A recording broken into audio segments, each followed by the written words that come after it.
Hola, mi nombre es Pablo y vengo a presentarles la evidencia 1 del proyecto Silla de Ruedas Motorizada. Para este proyecto estamos considerando dos temas, termofluidos y electrónica.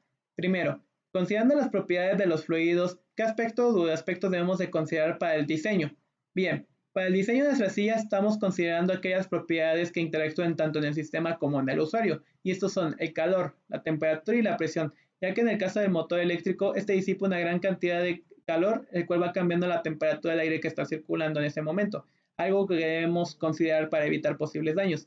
Y en el caso de la suspensión, es importante estar monitoreando lo que es la presión para asegurar un correcto flujo del lubricante y evitar fugas del amortiguador.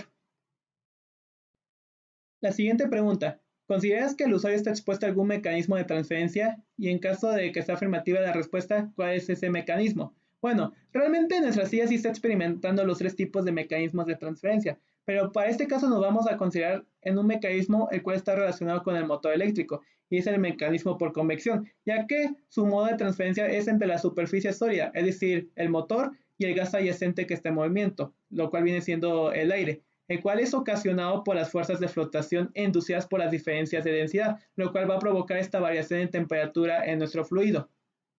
Y por último, como diseñador electrónico, ¿qué propuesta plantearías referente al diseño para atenuar la transferencia del calor? Bueno, acá va a ser básicamente tener bien claro cómo va a ser nuestro diseño mecánico, es decir, la selección de materiales que vamos a usar para construir nuestro prototipo. En este caso, lo recomendable es hacer uso de un recubrimiento de nuestro motor con un pequeño espacio alrededor y con una salida, la cual va a ser de suma importancia para poder darle un escape a nuestro aire y de esta forma que se siga conservando la temperatura. Para la parte electrónica, trabajamos lo que fue en el diseño e implementación de una señal auxiliar en un módulo de control analógico, en el cual nos pide una amplitud pico-pico de 5 volts, frecuencia de 0.5 kHz, un offset de 2.5, es decir, que la base esté sobre el eje horizontal, y tenemos consideraciones como que podemos usar una fuente de alimentación cualquiera, podemos configurar convenientemente la señal cuadrada. Y a su vez tenemos restricciones como que solamente los amplificadores los vamos a tener limitados con distintos precios, y nuestro presupuesto va a ser de 20 pesos. Ahora, dicho esto, procedemos a lo que es la construcción del circuito integrador. Primero debemos de considerar que en este circuito la señal de salida va a ser la misma, va a tener la misma frecuencia que la señal de entrada, es decir, la cuadrada, y entre más grande sea la constante del tiempo, es menos probable que el circuito se sature. Entonces, tomando en cuenta esto, de ley vamos a tener que nuestro offset va a ser de 0 y nuestra frecuencia es 0.5 kHz, de tal forma que cuando transformamos el periodo de tiempo, este va a ser de 2 segundos, es decir, 1 segundo, 2 segundos y así sucesivamente. De tal forma que podemos configurar los valores que queramos en cuanto al voltaje pico a pico, en este caso sería 8 volts, nuestra constante de tiempo, el cual use de 3 segundos, y el capacitor que es de 1 microfaradio. Y obviamente acá la resistencia que yo seleccioné fue en base al despeje de la fórmula de RC. Y obviamente voy a usar valores comerciales para poder cumplir este criterio.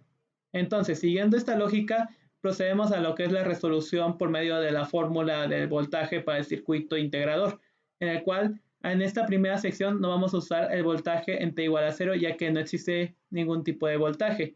Entonces, resolviendo de esta forma, obtenemos una primera ecuación y hacemos el despeje en T igual a 0 y en T igual a 1.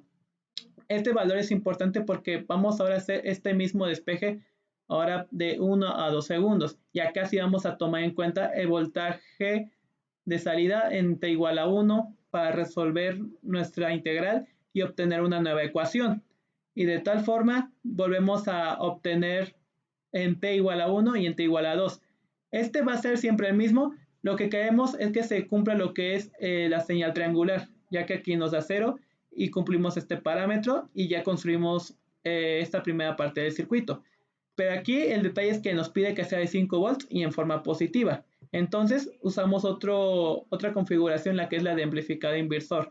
Y tomando en base en que el Vout va a estar a menos RF sobre R1 por el voltaje de entrada, tendremos nuestros datos, que en el voltaje de entrada va a ser de menos 2 volts y el voltaje de salida nos pide que sea de 5 volts. Entonces solo despejamos RF sobre R1 y obtenemos que es de 2.5.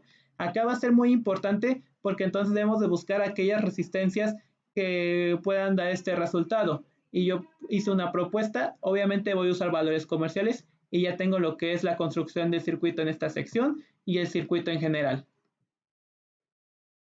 Y ya solo procedí a lo que fue la construcción del circuito aquí en Proteus. De esta forma, usé una pila de 12 volts.